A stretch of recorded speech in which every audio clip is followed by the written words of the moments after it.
Okay, so let's practically apply some of the ways that layers, layer masks, and adjustments can be brought together to create better images and in a very practical workflow.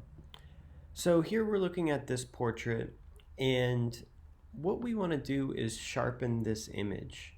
And we can see that in this image, every digital image should be sharpened in some way. It's just a nature of digital capture that each image does has to have to be sharpened. What this is a filter.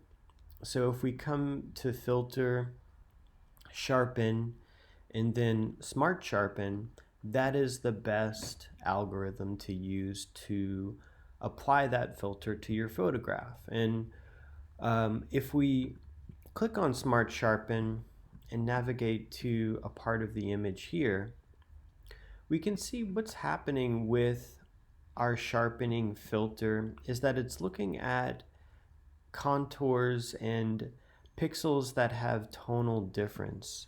And what it's doing is it's adding contrast to those pixels with tonal difference. So here you can see this is the halo effect that designates something has been over sharpened because it has added too much contrast to the neighboring pixels and that algorithm has gone too far. But for this image, we can find that there is a really easy kind of subtle way that we can sharpen this image and actually bring out this portrait. So here we get our view at 100%.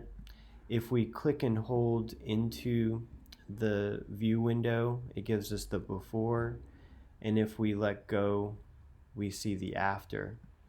So for me, it's about here at 250% at a radius of 1.7. You never want to go above 2 with your radius, especially if you're working with a resolution of a file that's about 20 megabytes to 50 megabytes. The larger the file, the larger the radius can be. But if you're not working with a lot of information, then you want to stay at least below 2 pixels. So this is good, but what we're noticing in this image is that there's a lot of bokeh in the background, especially with this very shallow depth of field that's happening. So this isn't going to be an image that I would want to sharpen globally. I'm going to sharpen locally here. So let's combine our knowledge. So I'm going to hit cancel, and I'm going to create a new layer that is a background copy of my background. I just pulled it to my new layer icon, and I'll rename that sharpen.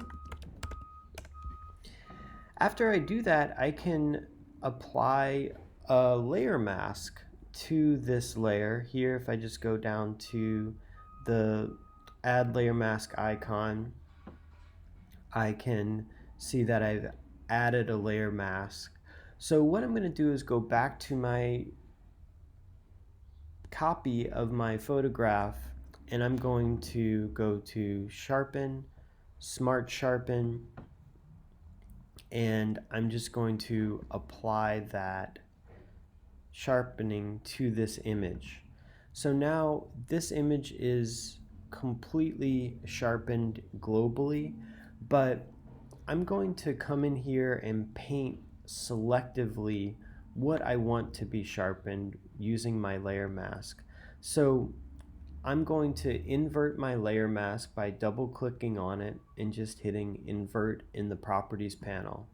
So what this does is gives me a blank slate on which to add sharpening selectively with my brush. So here I'm going to hit the B key. I'm going to get a pretty decent sized brush, and then I'm going to be painting with white. I can also paint at about 70 or 80%, by hitting the 8 button or the 8 key on my keyboard.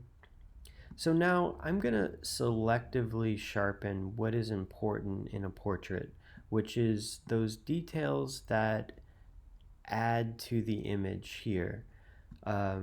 Details like the eyes, details like the nostrils or the nose, details like the mouth, those are going to be coming in, but I wouldn't want to sharpen, for example, texture of skin, because that would actually detract from the story of this portrait.